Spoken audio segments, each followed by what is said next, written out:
you feel disappointed. You feel a little deflated. You feel like they're taking you for granted. You bent over backwards again. You went the extra mile again. And they didn't appreciate it. They didn't recognize it. Perhaps they didn't even thank you. Today's episode of the I Am the Possible podcast experience is for the individual today who feels like, I'm just tired of doing for others, sticking my neck out, bending over backwards. What is it all for? I'm just tired of people taking advantage of me, not really appreciating what I have done or what I'm doing for them. If that's you, today's episode is for you. Welcome to the I Am the Possible podcast experience, the place where possibilities become perspective. I am your host, JaVale C.W. Lynch, Mr. What? And today, I want to take a different route. Today, I'm introing a separate video that I took this morning as I was on my walk. I had a pretty rough day this week. And I want to meet you where you are if you've had some rough days this week. I think I can identify. I think that we're on the same page. Yet I am encouraged, and I hope and pray that through me sharing that I might encourage you as well.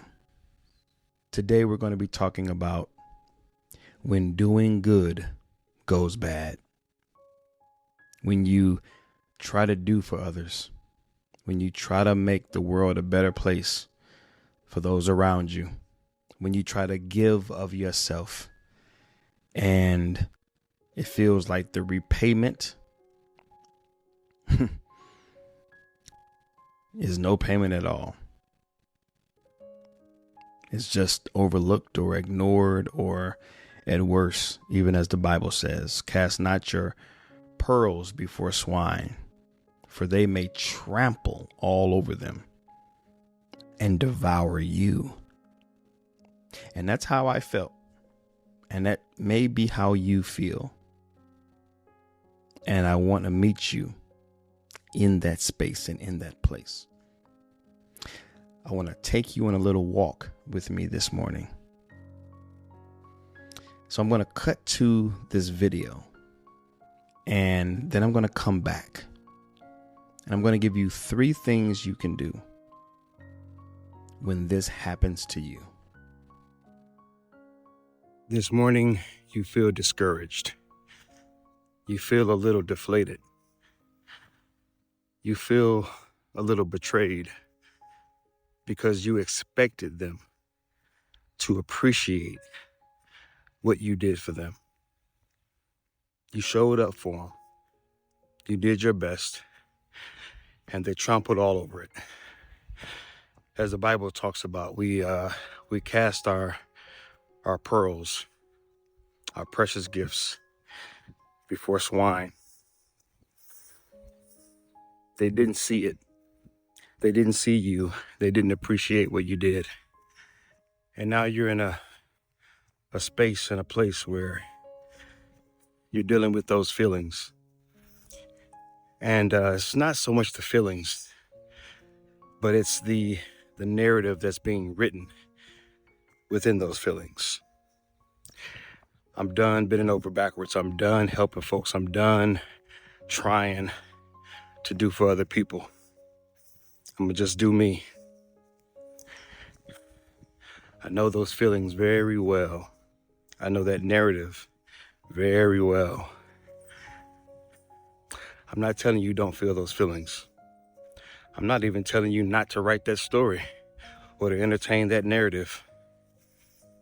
I'm only here to encourage you as I'm encouraging myself this morning.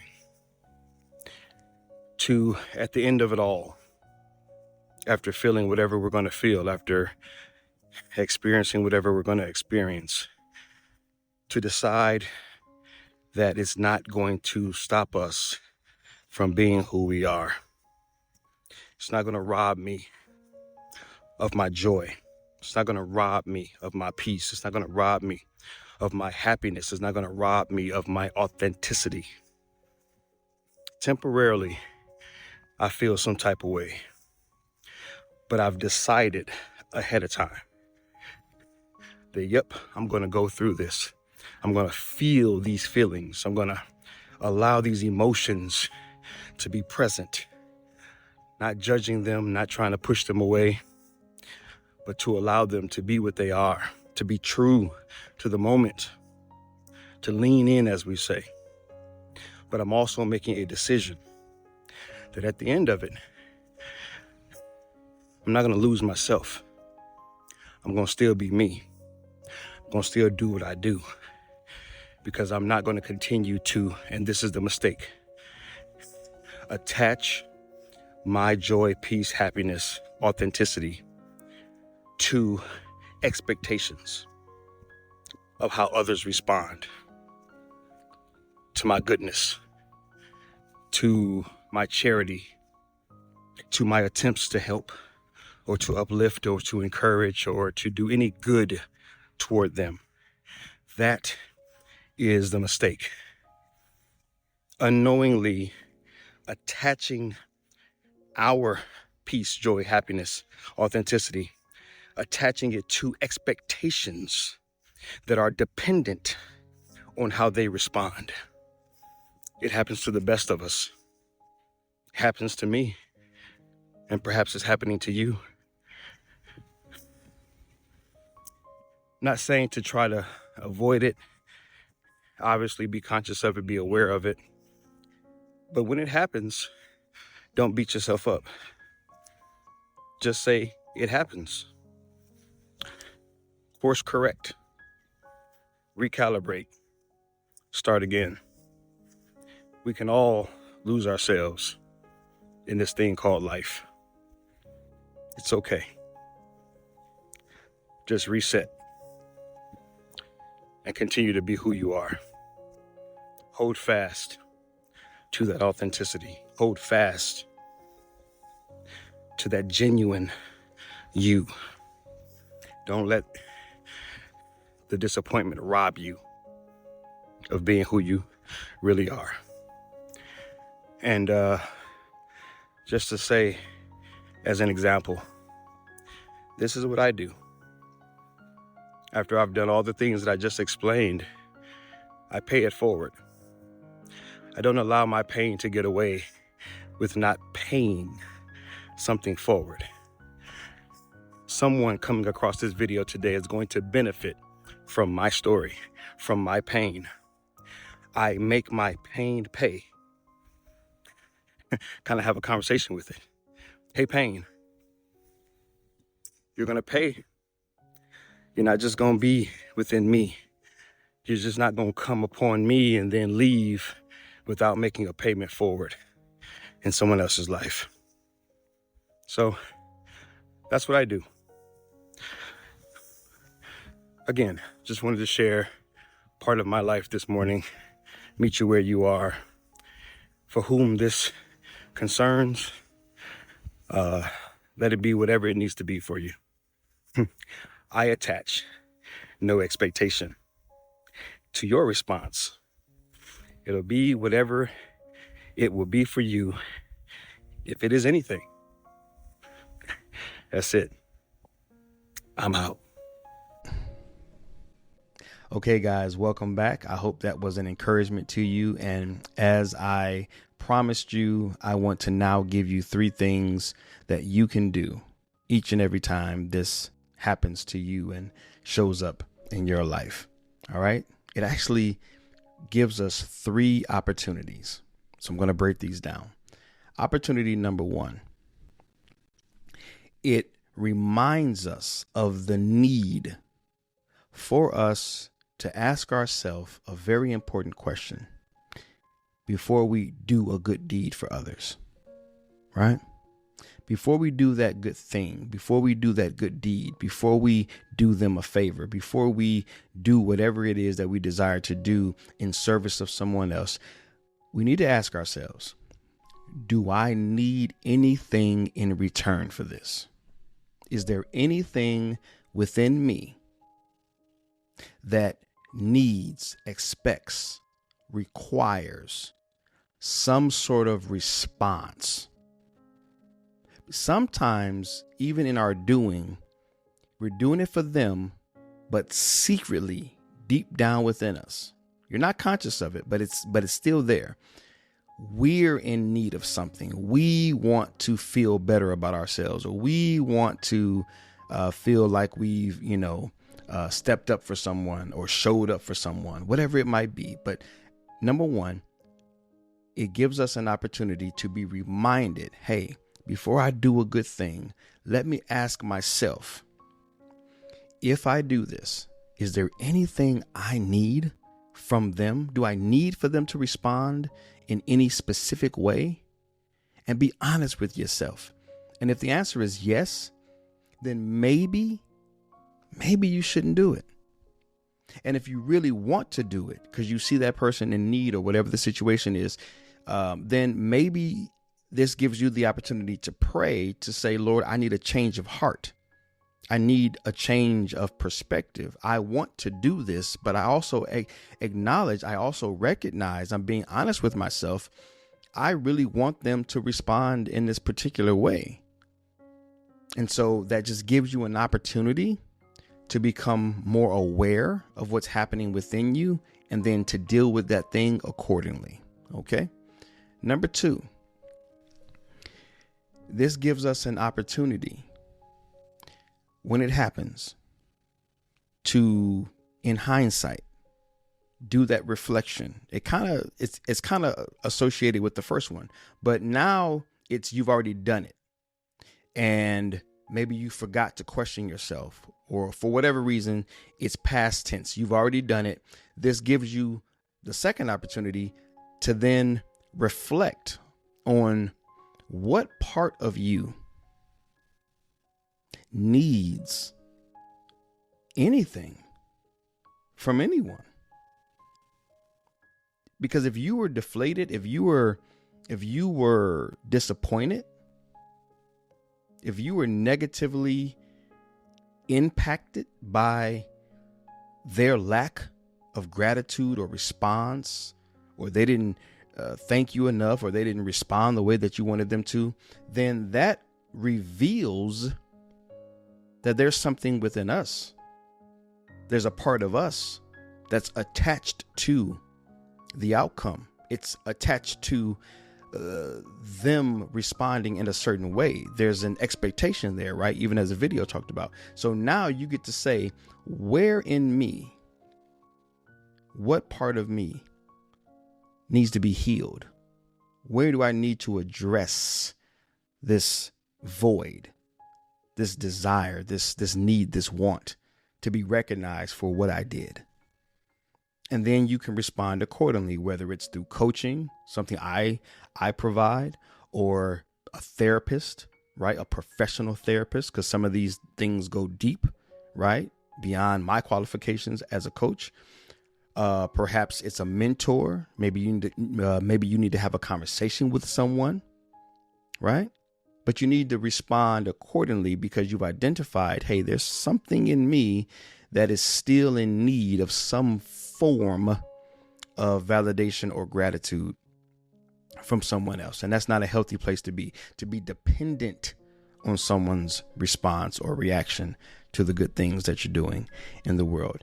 And then lastly, the opportunity is for you to pay it forward, right? Even as I talked about in the video, making your pain pay, as I call it, right? Paying the pain forward, right? Not as we say, hurt people, not you were hurt, so now you go and hurt somebody else. Don't pay it forward like that. No, you sit with it and you say, okay, I'm going to feel these emotions. I'm going to embrace this hurt. I'm going to embrace this disappointment.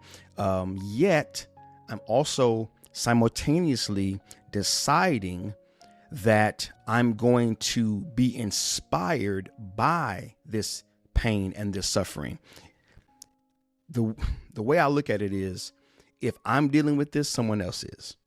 And sometimes someone knowing that they're not alone is an amazing blessing. Sometimes someone knowing that even someone that they look up to or they admire or they trust struggle in similar ways, it just helps them get through the day, the moment, the season, whatever it might be.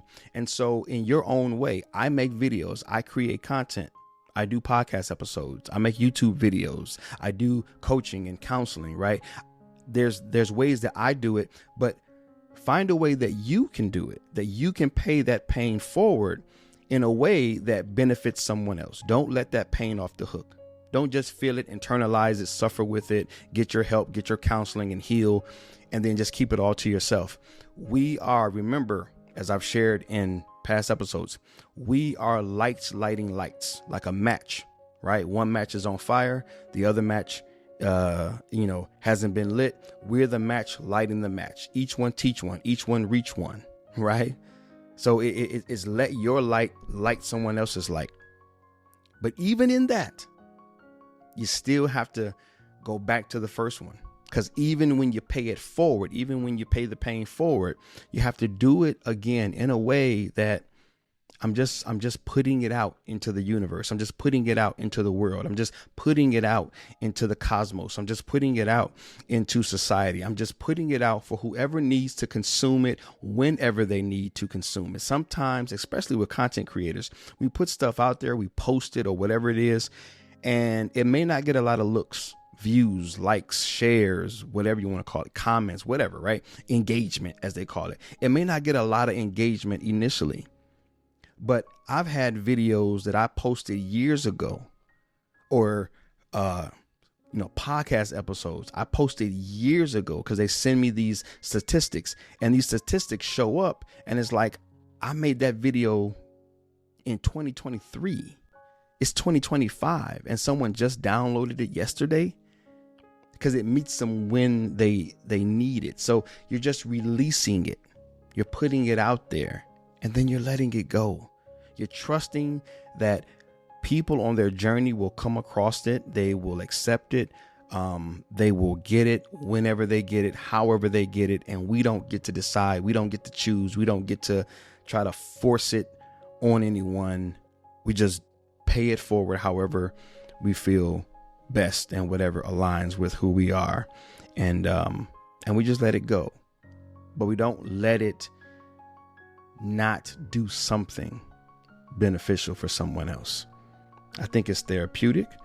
I think it's encouraging. I think it's inspiring. And I think it's purposeful. I think it's a part of our purpose and I'll end with this. Without death, there is no birth. You can look at it in nature. You can look at it in relationships. One season dies off so that another season can be birthed, right?